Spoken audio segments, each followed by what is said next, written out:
Hello everyone, welcome back to my channel. This is day 7 of our Hiragana journey.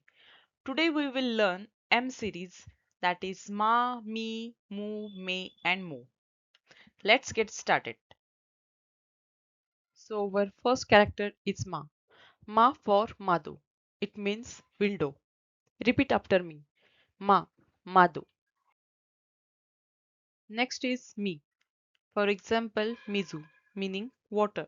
This is a very common word in Japanese. Repeat after me. Mi, mizu.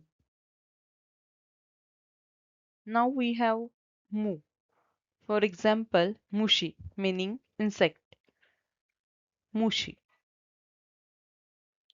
Our fourth character is me. For example, me, which means I. This one is easy to remember because the word is short and simple. And finally, we have mo. For example, mochi, the famous Japanese rice cake.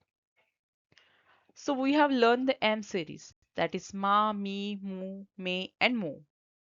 Practice writing each character and saying the example words aloud. See you next time. Bye bye.